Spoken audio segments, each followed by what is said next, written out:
Mbak, kasih tahu aku cara jadi istri yang solihah. Adek, kalau mau jadi istri yang solihah ada 2 cirinya. Yang pertama, konita. Konita artinya kepatuhan yang total kepada Allah. Itu asalnya. Nanti kalau dibawa ke aspek-aspek ibadah, rumah tangga, maknanya menjadi luas. Contoh, kalau sholat, tanda patuhnya kita kepada Allah. Itu ditunaikan dengan khusyuk. Kalau dalam urusan rumah tangga, kepatuhan kita, para istri, kepada Allah adalah mentaati suami sepanjang tidak menyalahi ketentuan Allah. Itu pokoknya menjadi istri yang solihah.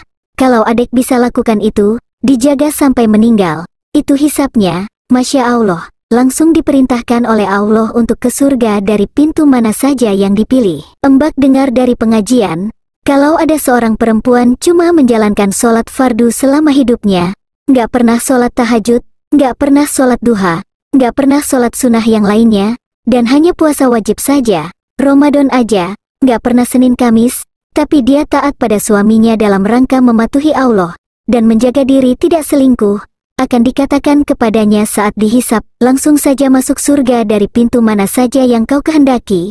Jadi kalau suami adek, meminta adek kepada kebaikan, adek taati bukan karena suami tapi karena Allah, itu nilainya tinggi di hadapan Allah. Contoh, suami minta adek berangkat ke pengajian, atau adek diminta pakai jilbab, terus adek bilang iya siap, maka taatnya adek nilainya tinggi di hadapan Allah. Tapi saat suami memerintahkan kepada yang tidak baik, adek boleh menolak, tapi menolak dengan cara yang baik.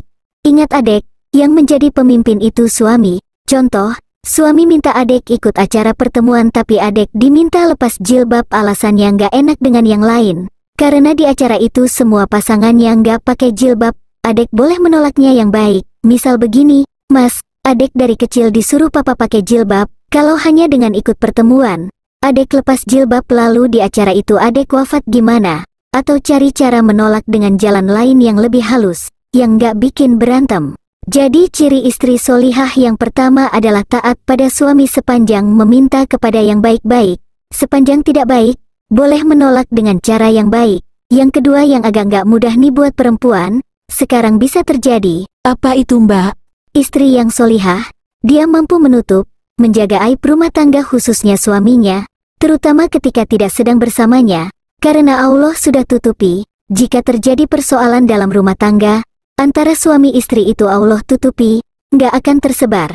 Sepanjang adek tidak membukanya, dan sepanjang suami tidak membukanya, itu akan ditutup sampai kiamat, sampai masalah itu selesai, atau sekalipun ada yang terjadi perpisahan, tetap akan ditutup sampai kiamat terjadi, sampai pulang kepada Allah. Hisapnya hanya dia dengan Allah. Iya Mbak, makasih Mbak udah jelasin. Adek jadi tambah ilmu sekarang. Teman-teman yang budiman, terima kasih sudah menonton. Jangan lupa like, subscribe, dan share ya.